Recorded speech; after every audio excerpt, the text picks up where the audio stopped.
I'm with Sid today, and I'm going to have a few questions for him as we go into the next series of Sid Secrets.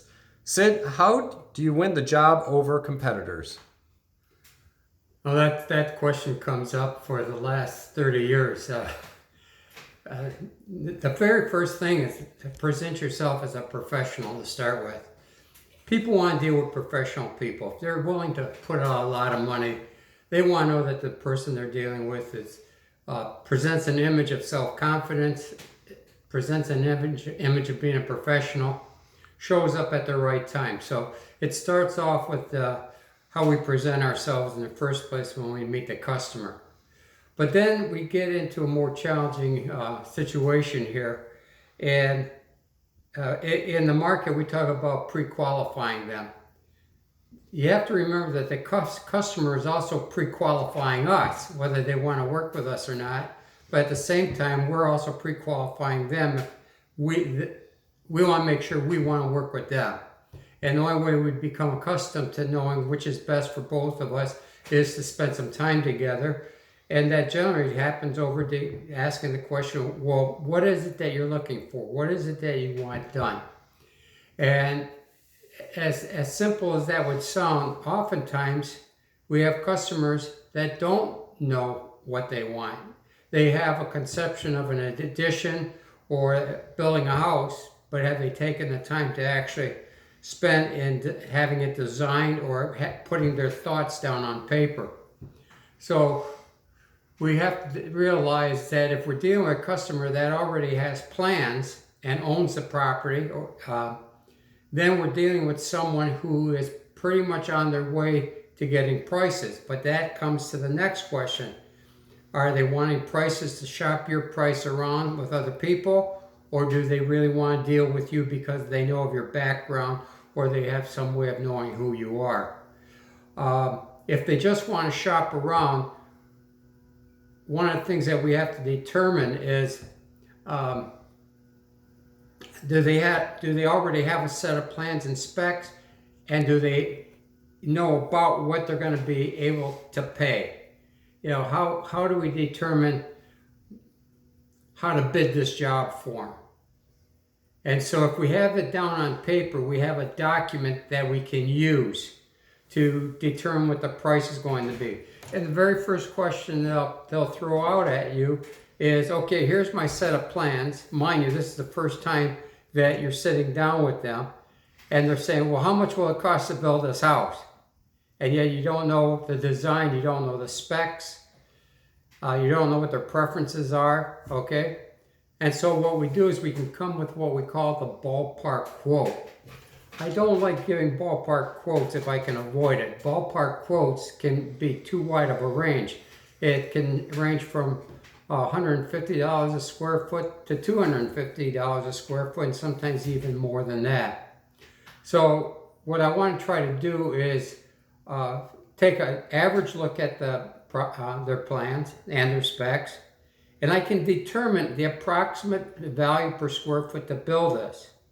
But now let's say they say, well, we realize that we're going to spend $200,000, $300,000, maybe $1 million to build this house. They already know what the target price is, okay? Well, then we come to the major issue here is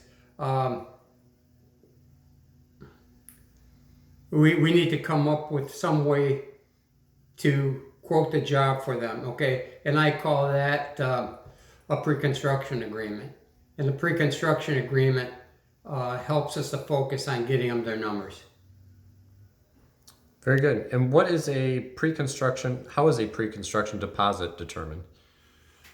Well, first of all, let's talk about the pre-construction agreement. The pre-construction agreement is an agreement for myself as a general contractor to come up with a realistic price of building this house, okay?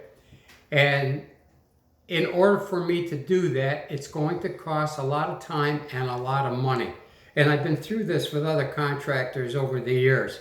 It's a common practice of mine to ask in a class, how many people in here have spent a lot of time estimating a job, spending weeks putting numbers together, and then to go to the customer, and then the customer never calls you back. And a tremendous amount of hands go up, okay? And I asked them the question, well, how much did you make in doing that estimate for them? And of course the answer is always zero. They didn't charge them anything for it. So what I have learned from other contractors, mainly in other states that have been doing this for a long time, and some of our people who've taken our class and are starting to do it as well, is they do a pre-construction agreement, and that says, Mr. and Mrs. Jones, our policy, in order to give you a price that doesn't fluctuate, it's going to take the effort of a lot of people and a lot of time to put those numbers together. But here's one thing that our company can offer to you, okay? And that is that when we give you our quote for doing this job, if you sign that estimate within 30 days or that quote in 30 days, that price will not change, and that's what we'll build your house at. The price will not change. I will not come back to you later halfway through the project and say, by the way, there's been a price increase on this or that. We don't do that, okay? So the whole idea is to eliminate that questionable character of a contractor after the project started and said, whoops, I missed something. We won't do that. In order for me to do that, I have you to look over this agreement, and there's a cost for me to come up with your costs, okay? And that cost generally ranges from 1 to 5%, okay? Now, let's put that in realistic numbers. Let's say, for example, the house is going to cost $1 million. I'm going to ask 2%. Well, what's 2% of $1 million? That's $20,000. Or I could ask 1%, which would be $10,000. The whole idea is to be compensated for myself and everybody involved in this project to put a number together for this customer. So for the sake of simplicity, let's use $10,000, 1% of the project, okay? What do I do with that money? Okay, one of the things I do is I use that money to compensate my subcontractors and suppliers for their efforts to give me a quick turnaround time on their estimate on this project. Dealing with the subs that I deal with, and the suppliers I deal with, I can usually put together a final dollar package within under 2 weeks. From 1 week, but no longer than 2 weeks. Okay? So what I do is I go to my lumber supplier, I have a salesperson, and I give that salesperson a certain amount of money to get my estimate done quickly. Okay? And sometimes that means that my plans go on top of other people's plans to get an estimate for. And I do that with all my subs. I pay my subs to give me an estimate. They don't ask for it. We offer them an incentive to get the estimate turned around quickly. And it can range for electricians. It might be $150 to $200. Same with the plumber. Same with the mechanical guys, because oftentimes I need a mechanical plan drawn also. So what I'm doing is I'm compensating them a couple $100 a piece. And that goes all the way down to almost every supplier and to every subcontractor on the job, including the excavating guy, the basement excavating guy, the concrete guys for the driveway. Everybody gets something for estimating this package, but mainly what they're doing is giving me a quick turnaround time in that process.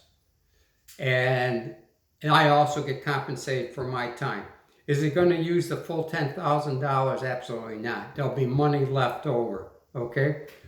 So what I can then do is I can now go back to the customer with a contract, with the real actual price of doing that job, and give them a final number. If they sign the contract within 30 days, that price will not change, okay? My subcontractors, my suppliers know they've got to remain good on those prices during the term of the contract. Once in a rare while, something will increase. Normally there's money enough to cover those costs should there be a price increase, but it's not going to be excessive, okay? So that's one of the reasons why we do a pre-construction agreement. We now have a realistic price for doing the job, and we've now received the deposit to put the number together. A polite way of saying this, okay, And it's a common term used in the construction industry. I don't treat my subcontractors and suppliers as bid whores. I just don't say, give me a number and then go and shop it around and use somebody else, okay? And that's why we have good subs and people I can go to get my numbers right away. And it's all about running a business properly. Their time is valuable, my time is valuable. If you want my services or our services, then you need to compensate us for providing those professional services. Okay?